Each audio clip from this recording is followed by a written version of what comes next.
Very interesting speakers. So let's talk about robotics breakthrough and robotics revolution in the digital era. This is a very passionate and amazing topic. Concepción is an expert on this topic, but let's use some images to illustrate this topic, this concept. Let's play a new video. Estamos en el laboratorio de robótica humanoide y robótica blanda del RoboticsLab, aquí en la Universidad Carlos III de Madrid, y aquí desarrollamos articulaciones blandas para robots. La idea es reemplazar miembros rígidos de estos robots que los hacen más peligrosos y más inestables por otros miembros mucho más versátiles, deformables, que absorben el golpe cuando se produce dicho golpe y que permiten que la estabilidad del robot sea mucho más robusta. Imaginad que queremos acceder a una tubería, ¿no? Pues hacerlo con un robot rígido es muy difícil porque se quedaría finalmente atascado, mientras que si lo que tenemos es un gusano elástico, pues podríamos abordar esa inspección de una forma mucho más segura y más, digamos, flexible y versátil. Estos robots, al estar hechos de materiales blandos, permiten la absorción de golpes y, por tanto, una robustez en la interacción humano-robot mucho mayor que con un robot rígido. A mí me gusta pensar que a nivel asistencial podemos hacer una aportación, porque es muy importante que los robots que asisten a personas sean cada vez más seguros y que sean mucho más versátiles en sus movimientos. Hay una línea innovadora que versa sobre origamis, que son volúmenes deformables que se comprimen y que permiten una movilidad, ¿no?, de la articulación. Somos capaces de, midiendo sobre el propio material, estimar la deformación que están sufriendo, de manera que en el mismo cuerpo tenemos no solamente la actuación de deformación, sino también la sensorización de la deformación que se está provocando, sin necesidad de poner sensores adicionales que generalmente son rígidos y que, bueno, pues en este acoplamiento del sensor al propio material, pues hay pérdida de información y hay desajustes. Esta medida de la deformación es necesaria para saber en qué posición se encuentra dicho eslabón, qué tensiones está sufriendo y poder actuar y controlar a la articulación de manera que se consiga lo que queremos hacer con ella, que es posicionarla como queremos, pero a la vez preservarla de una rotura del material que pudiera hacerla inservible, ¿no? Por lo tanto, es una necesidad obligada dar este salto y que los robots del presente ya y del futuro pues sean cada vez más bioinspirados y tengan este cuerpo blando que facilite una interacción mucho más versátil y segura. Me ha encantado este... So this is a new notion, bioinspiration, digital sovereignty. New terms that we are now learning today. I was really struck to see that something so distant from nature, I'm talking about robotics, is in reality inspired by nature. It's because much of your work finds inspiration in very subtle things. For example, the stem of a plant. For example, well, thank you, first of all, for having me here today. I am very happy. And yes, of course, nature is very wise, and more than 90% of all products in nature are flexible and soft. That's why they're so adaptable, precisely because they're soft and flexible. And we want to find inspiration in them for robots because we want them to survive in a human environment. And softness and flexibility has enabled plants, and we hope robots, to survive in specific climate conditions by stretching out or by folding and folding like a wire, like a stem.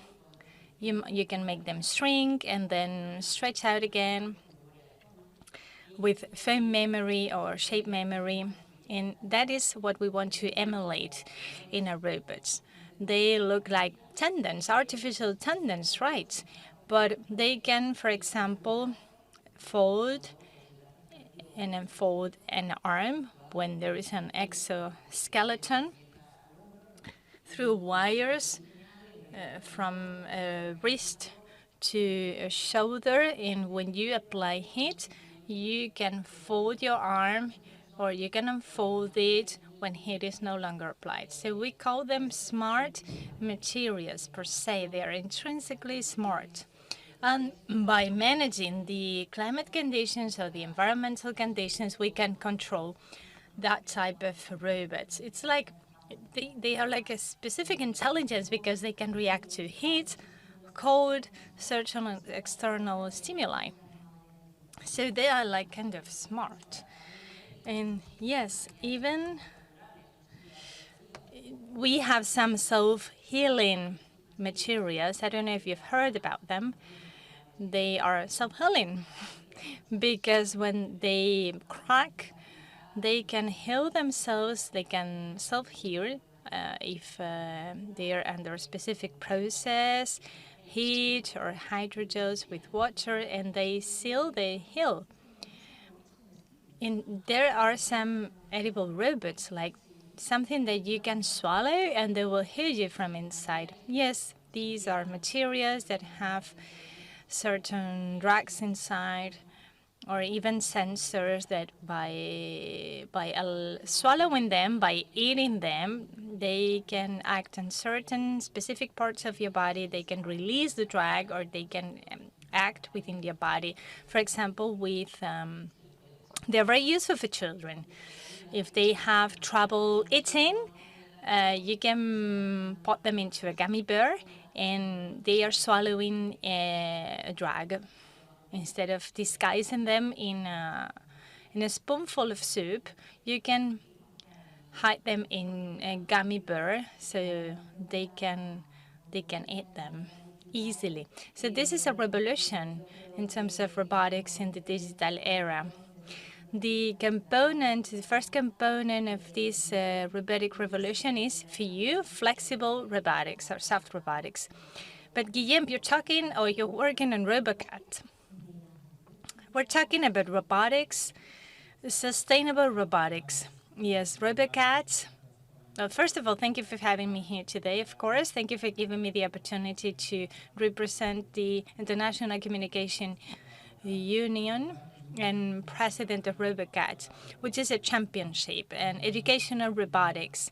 The championships was born 7 years ago, and the purpose was to bring technology and educational robotics to teenagers, boys and girls in school years. It was born in Girona, but now we're working across Europe and Spain, and the rest of the world too. This is very, very difficult, of course, but the idea behind it was to create a robotic breakthrough based on 3 pillars. It has to be inclusive, so that there are no barriers or obstacles for anyone interested in robotics or in coding. It's now available for all teenagers and kids across the world.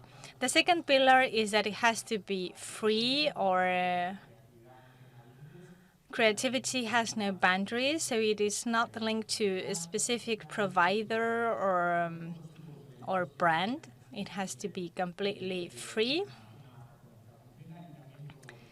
And it's also focused on the Sustainable Development Goals. So the 24th edition of Robocat will be focused on natural disasters.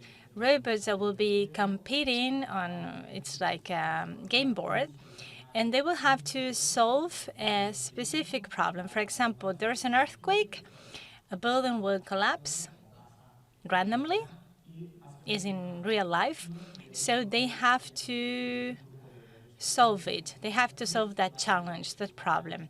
The enrolled teenagers, the enrolled kids, will be participating in teams, and they will have to find the drugs, the victims, the casualties, and they will have to help solve the problem. They have to evacuate them to a hospital, etc. So yeah, this is a competition, and there's something very interesting there. We're talking about transfer. these kinds of projects into real life. You're a researcher and you're the promoter of this competition. So these kind of initiatives can help solve these real life problems with just a very modest financial investment. And they help solve financial or very difficult problems. Yes, technology transfers are challenging. Some transfers are very difficult. So some initiatives are very hard to transpose or to transfer to the reality. But Guillem has devised a means to an end. Robotics is not the end, it's just a means. So when you talk about a catastrophe or a natural disaster and how you document that, helping those kids understand that perception with a social involvement, with a social impact, is awesome because new generations will learn about how to care about natural disasters and how to transfer technologies from the theory to a real-life situation, from a theoretical scenario to a real-life situation, because researchers have always been subject to the publish or perish problem. We have had to work on our papers and our theoretical research, and now we are encouraged to start doing something about that, to start transferring what we are researching into the real life. For example, creating a spin-off or a specific hands-on project. So you decided to start a research career. A career in research. You used to play piano. Yes, I'm very envious of the piano that is now on stage. Well, anyway, mathematics is also very related to music. So in some sense, in some aspects, you are pursuing an artistic career. But from your academic perspective,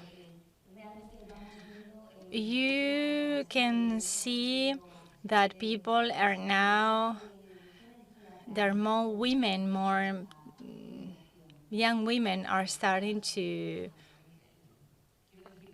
enroll in this type of career, research career. This is quite obvious.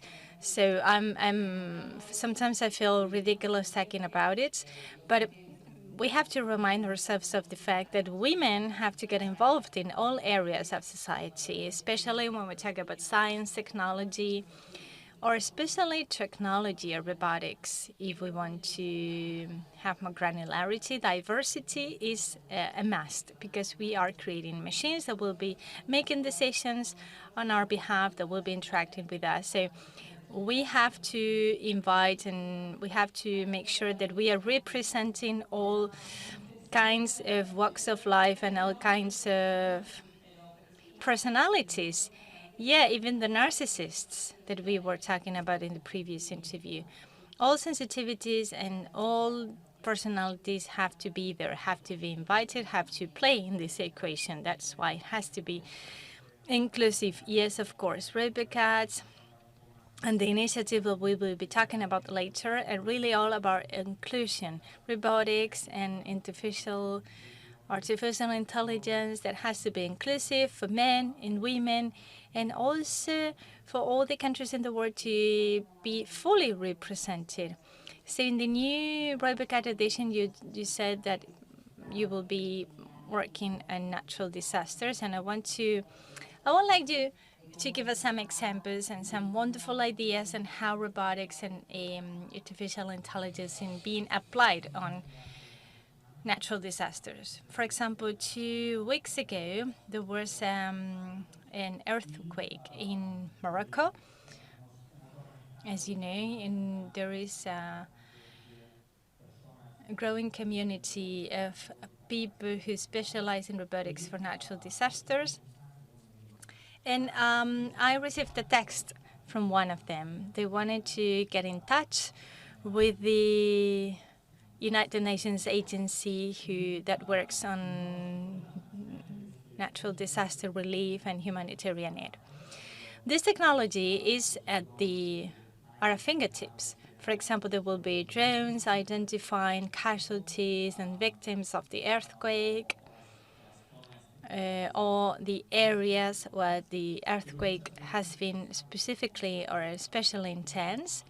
That is already available, but some of the people do not have what technology is available for them, and there is no international coordination.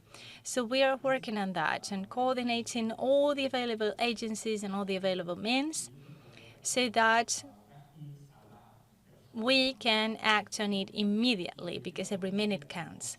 So robots have been sent from the ITU. There's a focus group composed of experts of artificial intelligence who work on developing apps for identification of areas and casualties. And in Robocat, we will be working in abstractions of these kind of realities or catastrophes, and it will be low cost. It's free hardware and free software robotics, and they will be building a prototype, but they can extrapolate that learning to a real-life experience, to a real company, a real enterprise. So they will become aware that technology needs to be applicable on the society. But for example, you can work on climate applications, for example, for improving the yield of crops. It can save many lives in places that are suffering, that are subject to extreme drought. There is an initiative, startup platform created by United Nations for them to get funding and support. And for example, they give current projects that are now working on the field. For example, there is one initiative that is giving visibility to a specific app that is offering insurances for small growers in Africa so that they can use artificial intelligence on their mobile devices, and they can buy an insurance for their crops. It looks very obvious and evident to us, but not for them. So this is very interesting because, for example, we also have challenges for machine learning and other kind of challenges for which we don't have a specific solution as of now. And by launching these challenges, we identify solutions. For example, we discovered that there were many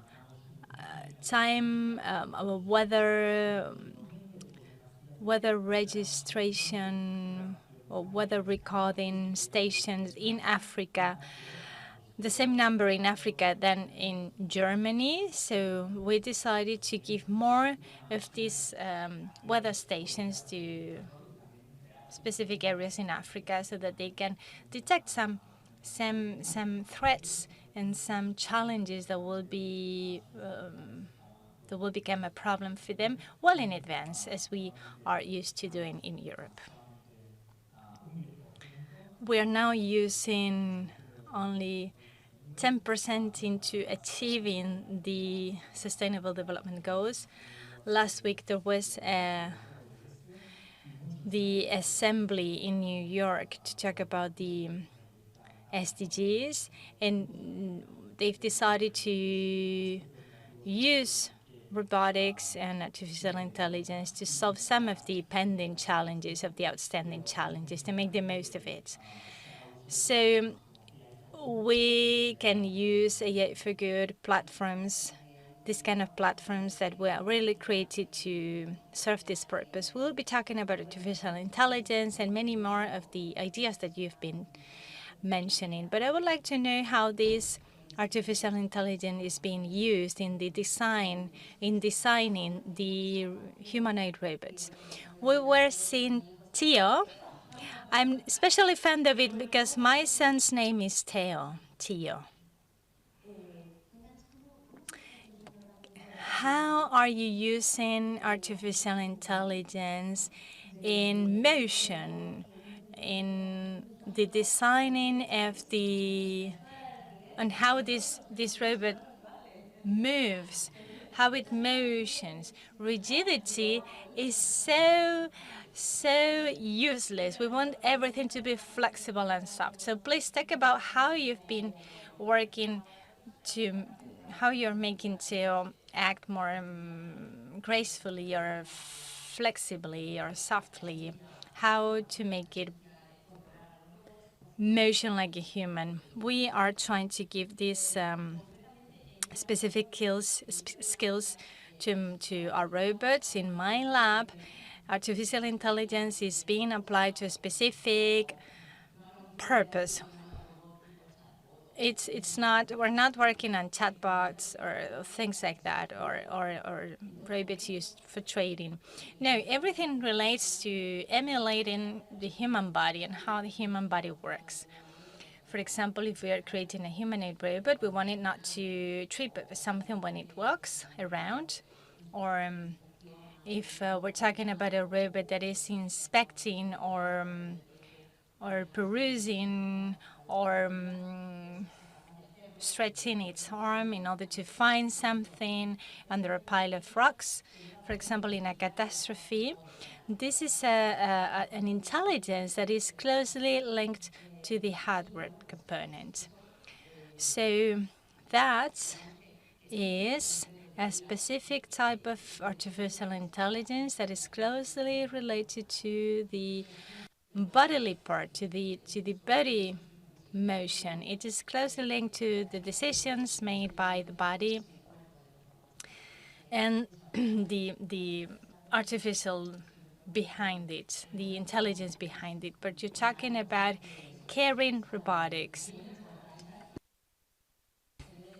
care robotics or support robotics. So yes, the information comes through a set of sensors that are embedded on the robot so that they can make the most appropriate decision. They can have to measure the environment and what is going on in the user so that the decision will be made based on the current scenario. If we're talking about caring or support, the robot will be interacting with a person probably with disabilities, so there are risks in the interaction, and robots have to make sure that safety and security are always warranted. Because when we test them in hospitals, people are reluctant. I wouldn't say reluctant to interact with a robot if they can see that it's useful, but they kind of they don't trust it. They don't trust it from day one because sometimes the robot maybe approaches the patient too fast and they cannot use their hands to protect themselves from the robot. So that's something that we have to always refine and improve. It's not like a human being who will hopefully adapt their behavior to the patient's reactions. So we want the robots to be humanoid. And for example, if there is a collision, we want the material of the robot to be flexible or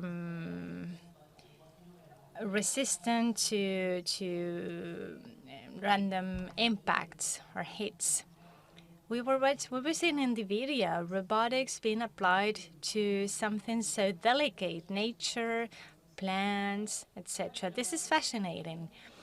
We work in this lab, and it is surprising for us because sometimes we start working on something, a specific trait of nature or a specific trait of a plant, and sometimes we don't know where it will take us. We don't know where we will be, well, when we can apply it, but we know that something good would come out of it. For example, for a catheter, or for special surgical procedures or interventions. This is so interesting, so fascinating. Artificial intelligence also raises a social concern. We're all very, or somehow concerned about this. Is it something positive, something negative? Will it be a friend or a foe?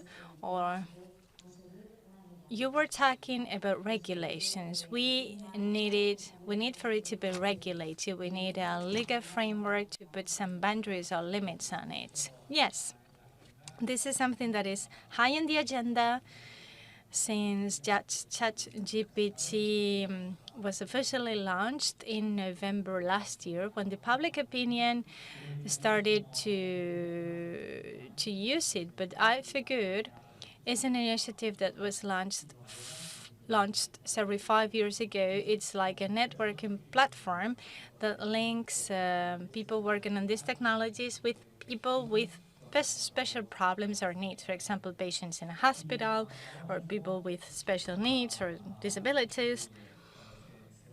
And next month, there will be a high-level advisory board on AI. It's been created because the Secretary General for the United Nations requested so, and we have identified a panel of experts that will be working on a report on the uses of artificial intelligence. There will be published a report soon, in a few months' time. And we've been talking about the possibility of having leaders of the high techs to create an agency similar to the International Organization for Atomic Energy, but for artificial intelligence, because artificial intelligence affects all the verticals, all the industry verticals.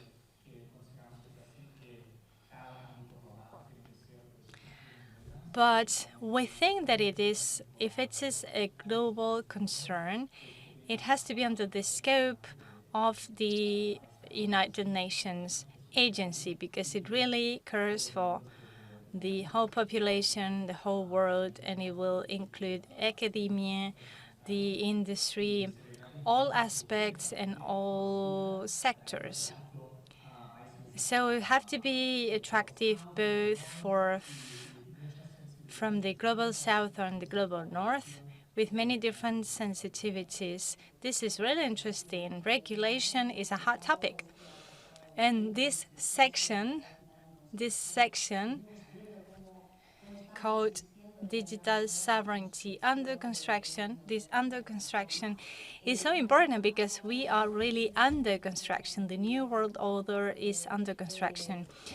We're talking about digital right protection and many other things, but we should also protect access to artificial intelligence so that people can really get access to artificial intelligence for their own personal projects to be achieved. You think that is a fundamental right for them, for the whole population?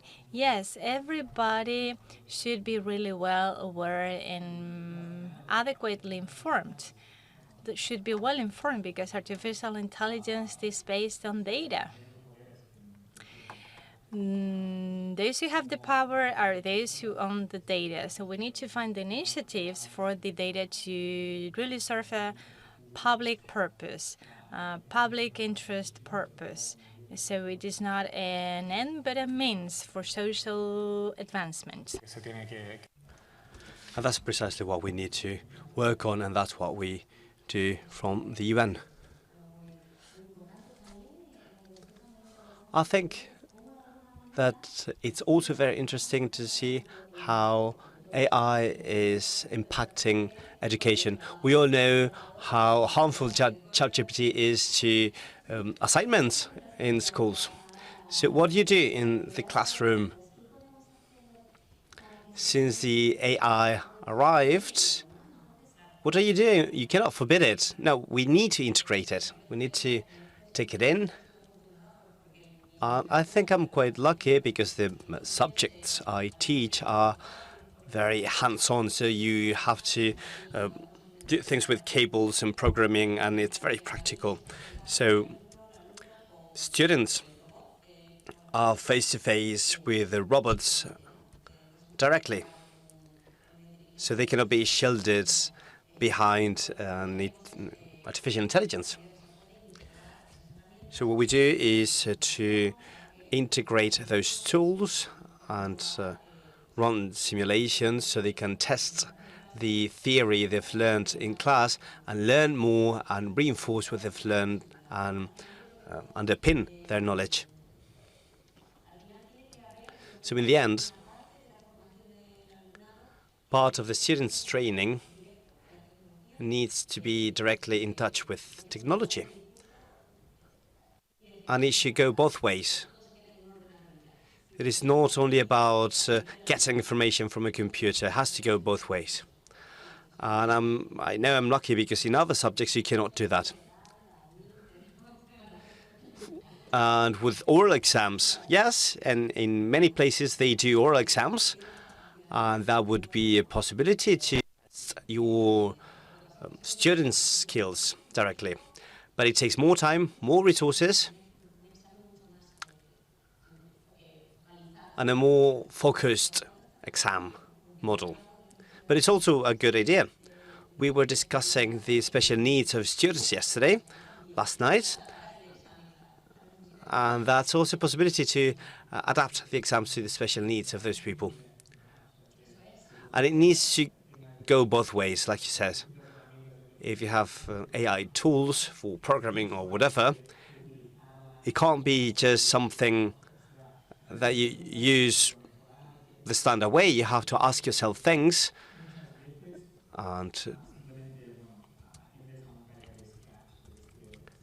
sometimes you go to a Scratch workshop with video games or things like that, and many of the students only consume the video games put forward by the platform instead of creating new platforms or new games. So the important thing here is to mix technology and the human aspects. Jorge's here with the microphone, and I know what it means, but I want to ask a last question. You can ask too. Just one more thing, because I don't want to run out of time.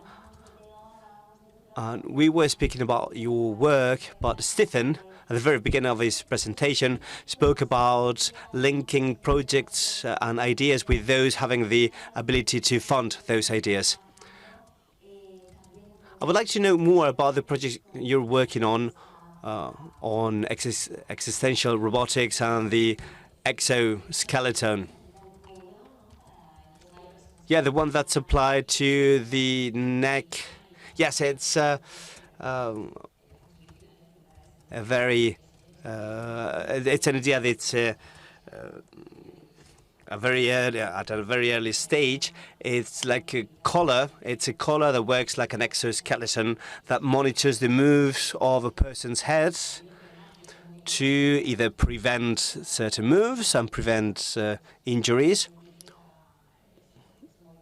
or to make your head move if you're not able to do it yourself. And it could be something, it could be a major breakthrough for patients of ELA or other conditions.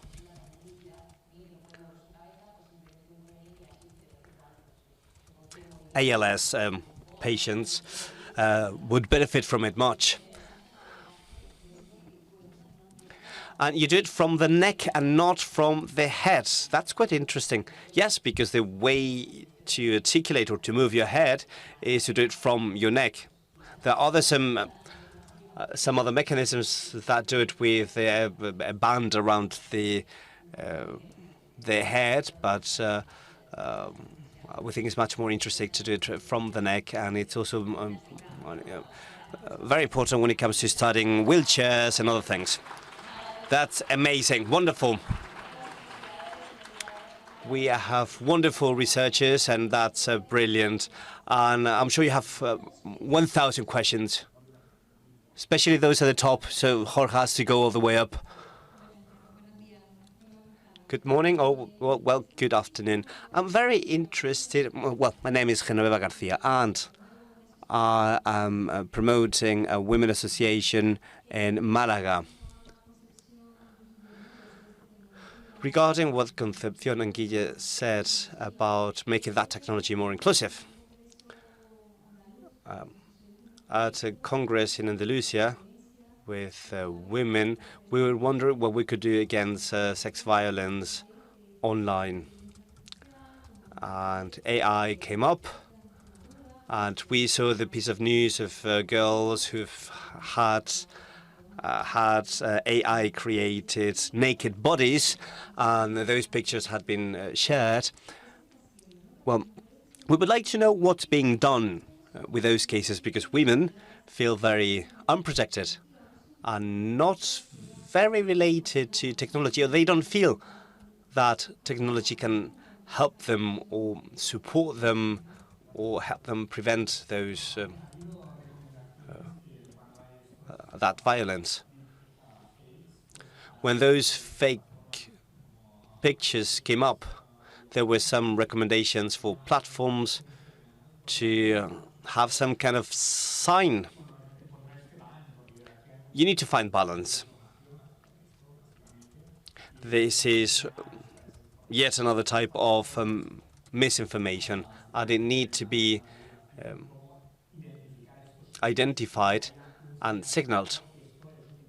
And it should be clearly signaled that that's a deep fake and that's not actual or real information or data.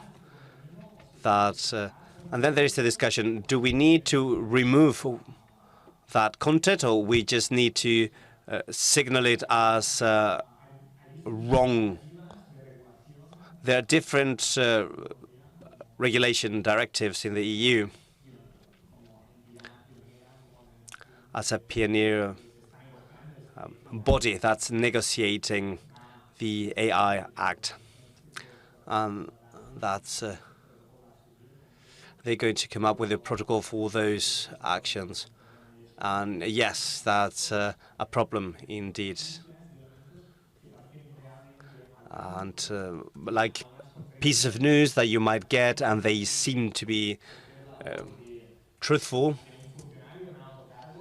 And now you can take someone's voice and replicate it and make them say things that they never said, and that's a gateway to lots of misinformation.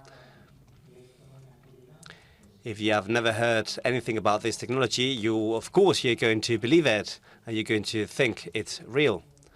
What do you think about your perspective from your point of view as a woman? We are seeing this from the point of view of regulation now. Now it's completely on us. But I think education is key.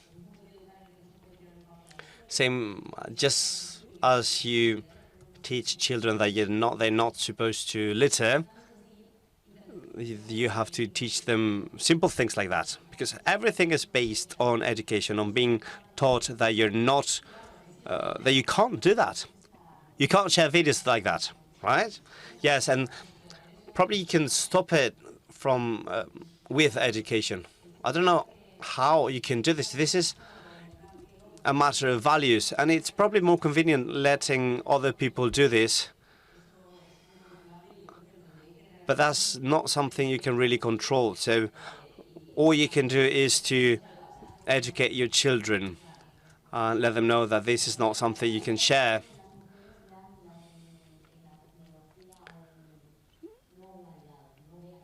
It would be a problem if women consider technology something that is not an ally. It's important that they perceive technology, that we perceive technology as an ally as well. Good afternoon. I think this was a wonderful session, and I wanted to raise a topic that might be very tricky. The development of new technology and robotics is very important, especially for dependent people. But there is some criticism on the extent to which this development is counting on dependent people, because it might not be helping just the dependent people, but helping the caretakers. And if you only help the caretakers, those dependent people might end up being more dependent. So how could that new technology be tested with dependent people so it can meet their needs? In private companies, there is they're going to develop things that are better for the future.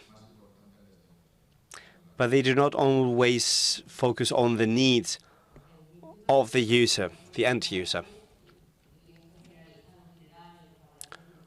What we tend to do in research labs, end users have to be involved from the beginning.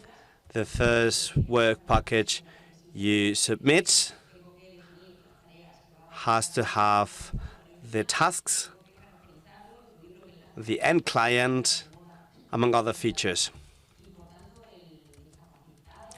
And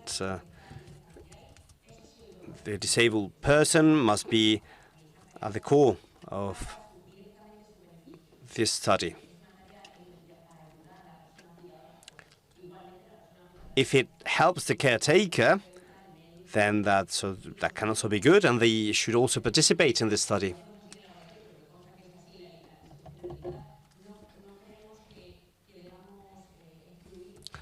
We don't believe that you have to take out some of the parts that could be involved in the study.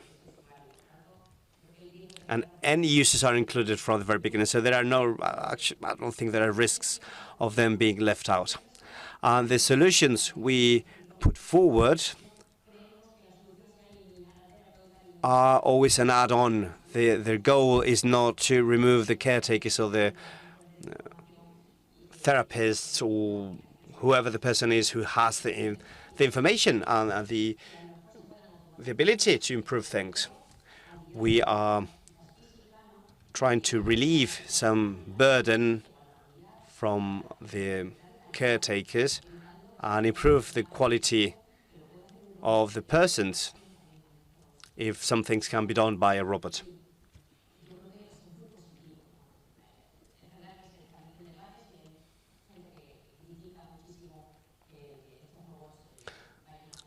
Some people are saying that robots might take over and do a relative's job, and that's not the goal at all. The idea is to keep the relatives or the caretakers fresh.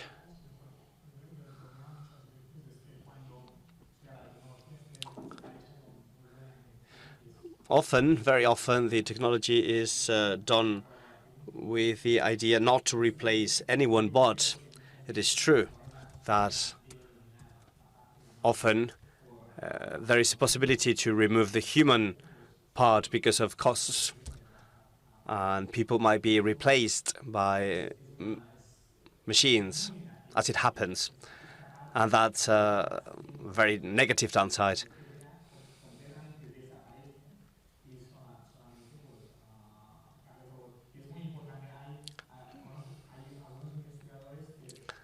Some researchers are working on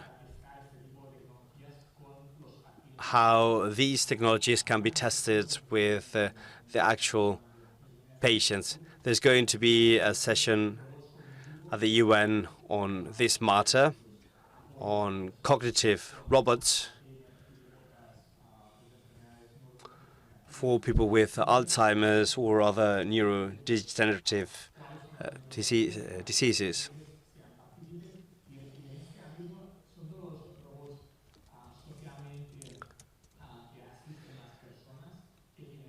So they will be looking into assistance robots. Robots in education can be more efficient for students with different abilities in the same classroom.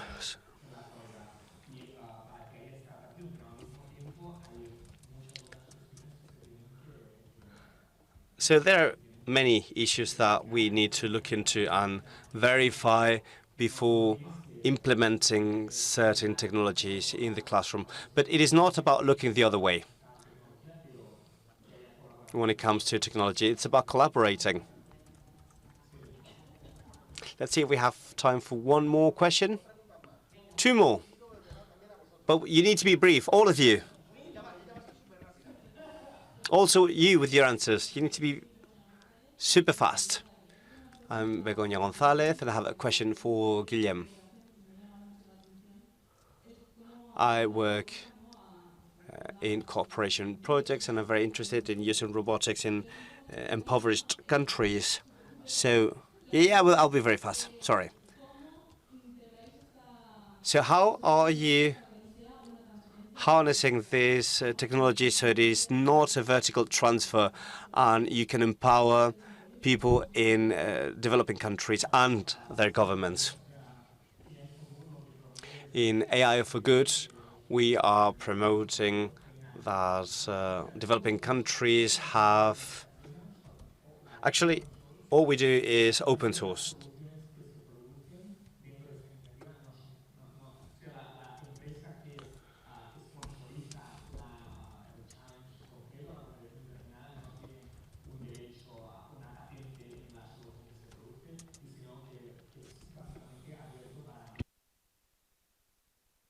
So it's open for everyone.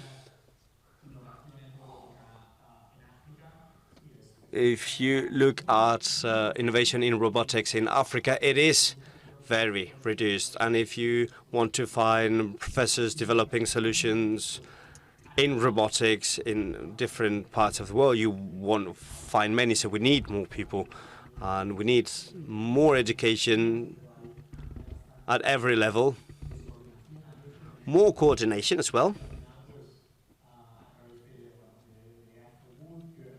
And you can do this through AI for Good, Ciber Voluntarios, and other entities willing to give the means to those who wouldn't have them otherwise. Another question.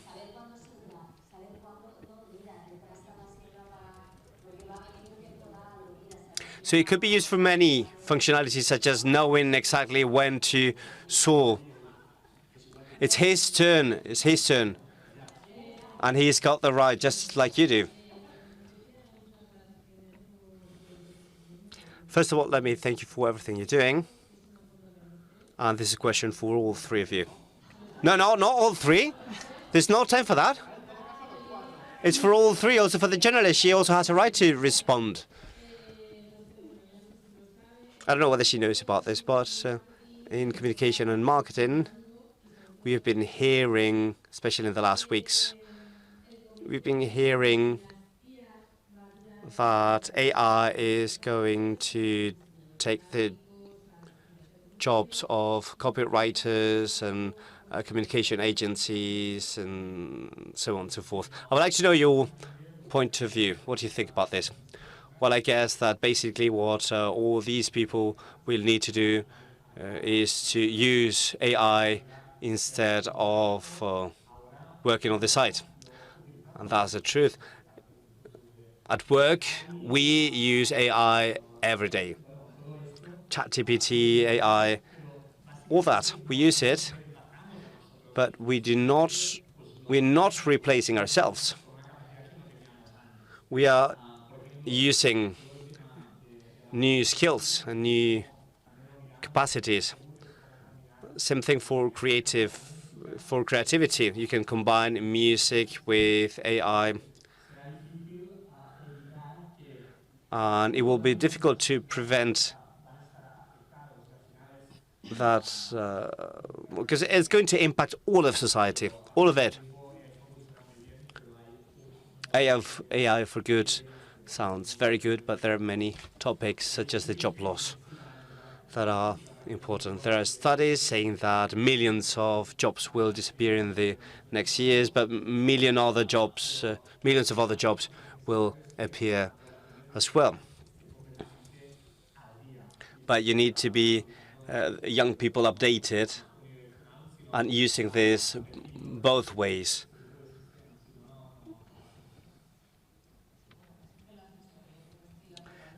I agree with you. We need to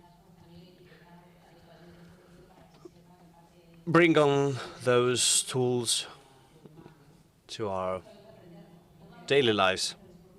We're not going to speak about copyrights, because that's a very long story and we don't have time for that, but that would be an interesting discussion. Thanks to both of you. Thank you very much.